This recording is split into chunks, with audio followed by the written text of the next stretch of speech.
let's talk about the best ways for Gemini to set goals during Gemini season. So this is something that you can use if you're a Gemini sun or a Gemini rising, but I'm first going to be giving the example through Gemini rising signs, and then you can apply it to your sun sign, and I'll explain more about that at the end of this video.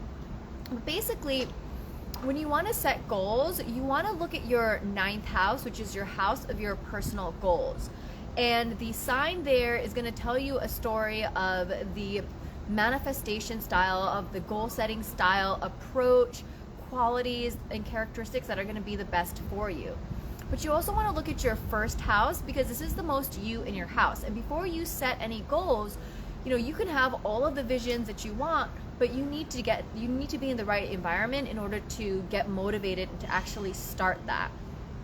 So when you're a Gemini rising, you're an air sign. You're the most mutable sign because you're air and you're a mutable sign. You're ruled by Mercury, so you're highly intellectual, very collaborative.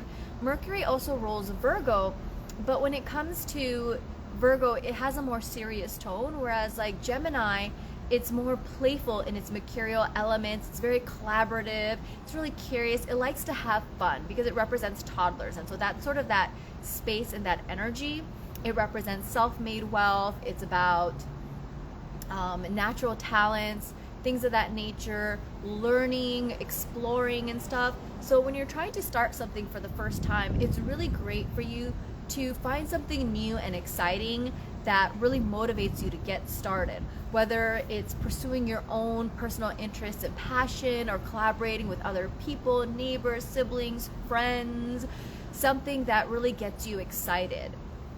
And this is because Gemini is represented by twins. One twin is immortal and one is immortal. So to make it easier, one is a human twin, one is immortal.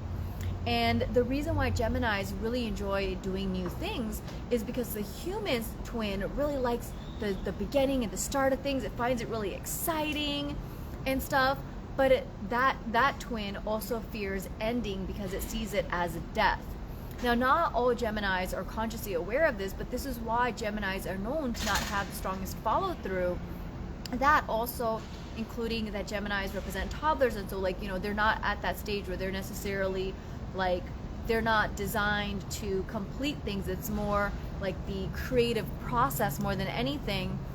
And it's also it's a mutable sign, the most mutable sign. But the thing is that there's this fear that ending things is related to death. So it doesn't make it okay when Geminis aren't following through with their commitments, but when you understand that, you can empathize why they're struggling. And so if this is you and if this is something that you're struggling with, what's important is to basically engage with the immortal twin, because the immortal twin knows that ending is just an illusion and it's just another cycle for a new beginning. So connect with the truth and let go of the idea of endings and the fear around it, and think about the next phase, the new thing that you're going to get by finishing this completion. That's the energy that's really important and the dynamic to be aware of when it comes to Gemini. You can also look at your Saturn placement for completion, endurance, things of that nature. But essentially, this is to tell you, if you want to start something or initiate something, set a goal. If you're scared of completing a goal, connect with that immortal side. If you're trying to start a completely new goal, connect with that human that's interested in that new, refreshing, exciting energy. Make it intellectually engaging and fun for you. That's going to be really great. And then when you do that, you also, when it comes to goals, you want to look at your 9th house. So you'll have Aquarius here.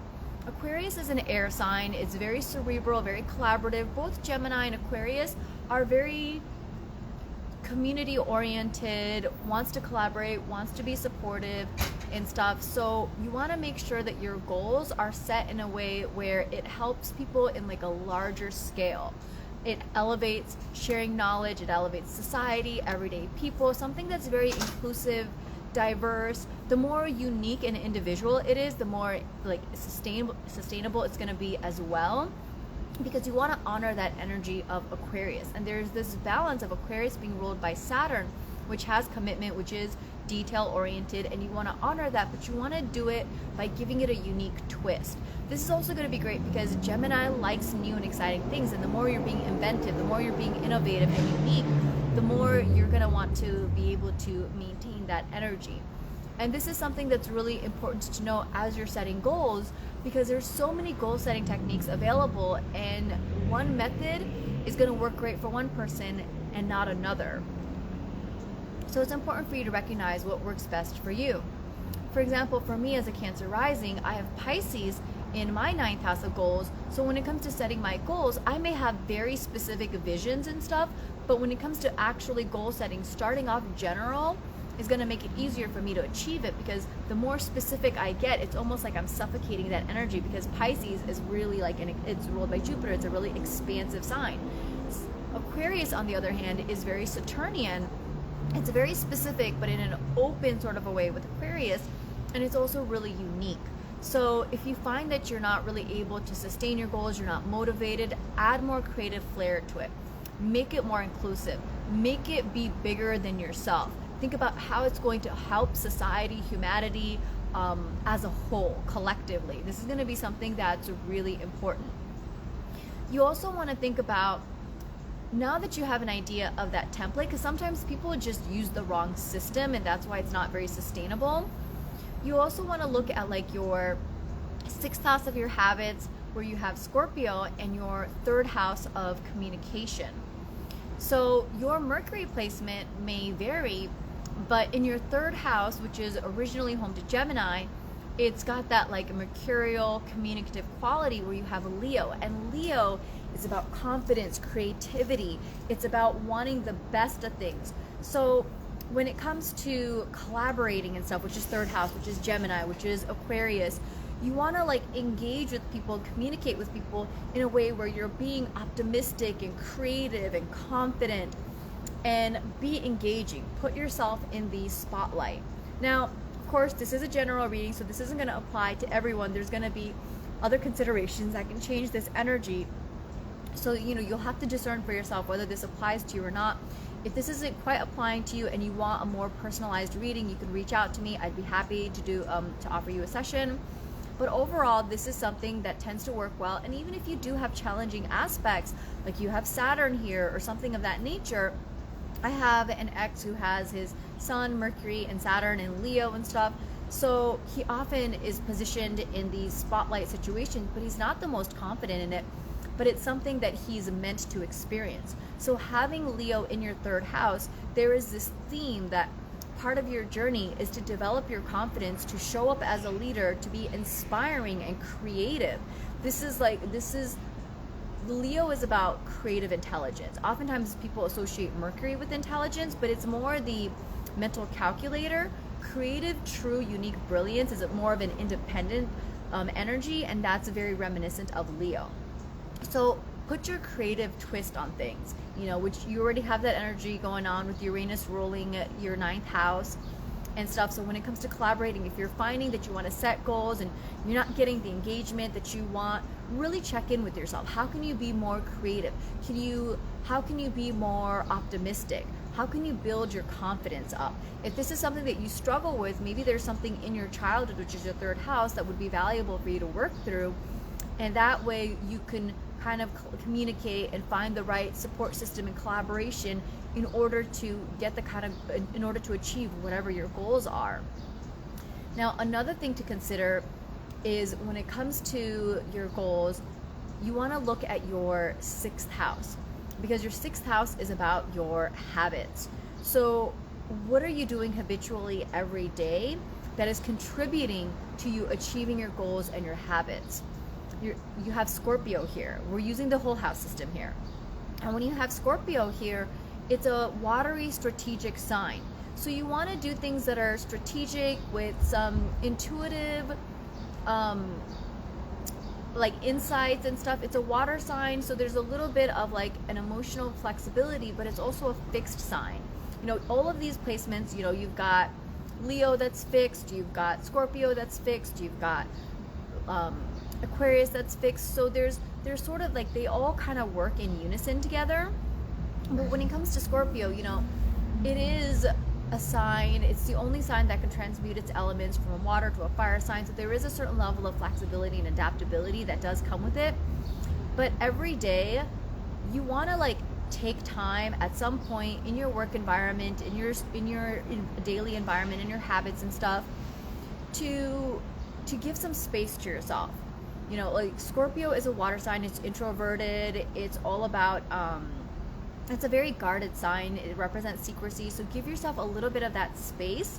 And in your day-to-day habits and in your work environment, learn to gain some benefits from other people's resources and move about in the world in a way where you're being strategic and getting support from other people. This is going to be something that's really going to help you. And so think about like, okay, what do I strategically want to do? What feels good for me? What is sustainable for me? That's the 6th house that you want to be taking a look at. You also want to look at your 4th and your 5th house. Now, your 4th house you want to take a look at because this is about your foundational needs, your emotional sense of stability, what you need to feel centered, grounded, safe, things of that nature. And so when it comes to setting goals, you're trying to do something that you haven't done before. So even if it's something that's amazing, when it's different from something that you're not used to, this can dysregulate your nervous system. So you want to really make sure that you feel safe within yourself. So your 4th house is about your emotional needs. It's about your home environment, things of that nature. And you have Virgo here. Virgo is very meticulous. It's also about making improvements. It's neat, it's organized.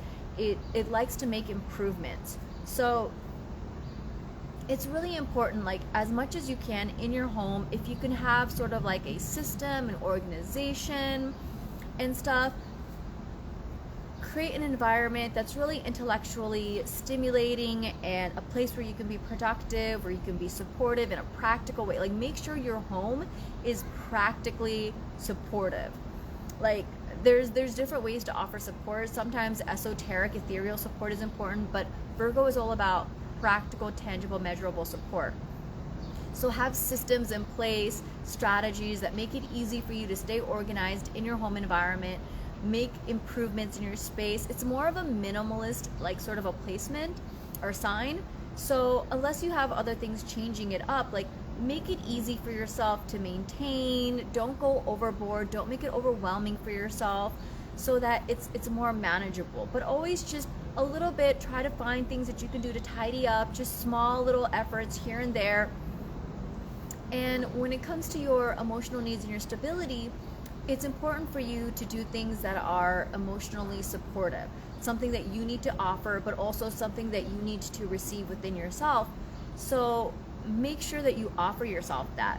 And this is especially important for Geminis because you're all about collaboration. And when you're collaborating, you have to be open. You have to be open to receive. That's a very Venusian energy. You know, we're talking about, there's like this theme of like work going on here with collaborations and stuff like that. Like your goals have a certain level of like work quality in it because it's your 9th house of goals is ruled by Saturn.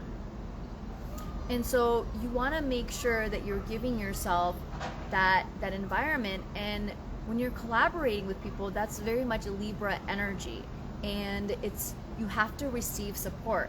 And a lot of times people who have a hard time receiving have a hard time being sustainably successful in business as you go beyond like when you're collaborating with other people. So this is something that you definitely want to be working on. And so that's something to definitely focus on, to kind of create that space. And then luckily, you know, this is something that you do have a passion for and something that you enjoy, because in your 5th house of pleasure, entrepreneurship and stuff, which by the way, Gemini risings are all about self-made wealth and stuff. So oftentimes these are entrepreneurs. So you also want to look at your 5th house, which is your house of entrepreneurship and your own business. And you have Libra here, which is about professional one-on-one collaborations. So you yourself are all about, as a Gemini rising, one-on-one, like small group collaborations in your local neighborhood, That's that kind of energy. When it comes to collaborating from your third house of Leo, this is about putting yourself in the spotlight and inspiring others by being a leader. When it comes to your goals, there's a theme of collaboration in like a large group scale. And in your business, there's a one-on-one. So there's like basically all these different themes of collaborating. And so your fifth house is also about your creative intelligence, something that you enjoy. And so when it comes to anything that you're trying to achieve, you want to look at your first house of what makes it sustainable, like what environmental triggers you need in order to get started. Creative, fun, new, sparkly energy and stuff. Your sixth house of habits, but also it has to be enjoyable for you, right? So look at your fifth house and look at what interests you, what brings you joy and pleasure. These are going to be Libra things. Maybe you enjoy having business partnerships, dating, maybe you love fashion. Whatever these things are, tie it in somehow with whatever your vision is. I have a friend who's a Gemini rising, and she's very much committed to elevating society and stuff, and she's also very like with Libra, like she loves style and aesthetics and all of these beautiful things, and she wants to offer one-on-one support. She's all about intimacy. So these are things that are incorporated into her business, and the way that she does things is very aesthetically pleasing. When you set your goals, do something that is engaging in that sort of a way. So this is essentially to say that when you're trying to set goals, to recap, look at your first house to know the environment that you need in order to get started. To figure out the style of goal setting, look at your ninth house where you have Aquarius. Think of something that supports society, something that's innovative. And when you are collaborating to make this happen as a Gemini rising, look to your third house, and the best way to communicate with others and collaborate by being very Libra. Put yourself in the spotlight, be creative, inspiring, be confident, show up as a leader, be optimistic, do all of these unique things, and make sure that you are giving yourself the grounding support that you need in your home environment, providing yourself that emotional foundational need in your fourth house of Virgo in order to be able to stay grounded through this journey. Consider the things that you enjoy, that bring you pleasure, that are Libra in nature, to make this an enjoyable experience. And also check in with your habits, which is Scorpio, and doing things that's strategic and receiving support from others. This is a really good way for you to set goals as a Gemini. Depending on, some people, taking a cerebral approach isn't going to be best. They're going to be like, oh, like that's too much thinking, that's too much people. I want to do this myself. I don't want all these people all up in my space. Some people are going to be like, I just need to just take action and do it. If you have like, Aries there, like it's different for everyone. So this is the energy of what's the best way for Geminis to set your goals. Now, if you have your sun in Gemini, but you're not necessarily a Gemini rising sign, you can still use this same system. You're just going to turn where your sun in Gemini is in, whatever house that's in, make that your first house. Okay, so same thing, regardless of the house that Gemini is in, your third house, Gemini, Cancer, Leo, you're going to have Leo in your third house. So say, for example, you have Gemini in your sixth house, right? That means that you're Capricorn rising in the whole house system. And so this can show that like you are habitually very Geminian in nature. You like to do a lot of different things. You like to make a lot of connection in your ideal work environment. This is something that like feels really good for you. And if your sun is here, your sun is about your career, it's about your success and stuff. So think about like when you're setting goals specifically around the kind of leader that you want to be. You want to become more confident. You want to grow into yourself more. And you like the way you want to show up professionally as a leader, you can look to this placement. And 3 signs from Gemini is Leo, and that's going to be in your 8th house. So for you, you may not feel as naturally confident expressing yourself and putting yourself in the spotlight when you're communicating, because you have Leo in your 8th house of traumas and trauma triggers, trauma healing. So this is just a way that you can also, even if you turn your Gemini sun placement into your 1st house, you can still consider that Leo is going to be in your in your 8th house, which can be trauma triggering. You can add that house placement as a consideration. So if you find yourself struggling with being able to speak up and be confident and express yourself, process some traumas. Leo is related to the father. If you have any challenges related to your father, or whatever trauma that you have that you know of that you want to work through, you can also look at the aspects of the sun that you have going on there. You can also look at Chiron, which is an asteroid in the modern ruler of Virgo, which represents unhealed wounds, and its placement as another indicator. So there's a lot of different ways that you can go about this, but you can use that same system. So Gemini being in the 6th house, if you want to look at your 9th house, okay, 6, 7, 8, 9, 10, 11, 12, 1, 2. This positions Aquarius, which is your 9th house of goals, in your 2nd house. So this can also, in addition to layering on the themes of what I mentioned about making sure that your goals are, it's cerebral, it helps society, it's very inclusive, and it elevates humanity in some way, and you want to do it independently, yes, but you also want to consider the 2nd house, because even though this is the 9th from your 6th, from the 9th from your house sign, it's still, Aquarius is still in your 2nd house. And so what this means is you consider the Aquarian qualities in ancient, your 2nd house quality. In ancient astrology, the 2nd house is about your family, because it sits right below your 1st house, so it's things that support you and your physical body. So some of the things that you can do as a leader in order to help yourself to set your goals and make it sustainable is maybe ask for your family's support. Maybe think about the things that you value, which is your 2nd house. These are going to be things that can be really beneficial for you. So that's just an example and ways that you can take a look at your chart. This is just called turning the house. This is like all you're doing is turning the house. But basically that's the info that I wanted to share with you during Gemini season. And what I think I'm going to do is every time a sun transits to a new sign, I'm going to be making a video on the best way for that sign to set goals. So when the sun goes into Cancer, I'm going to give some recommendations on the best way for Cancers to set goals, and on and on and on. So if this is something that you're interested in, let me know. If you have any questions, please ask, and if you haven't already, please subscribe to my channel. Thanks so much for watching. Bye!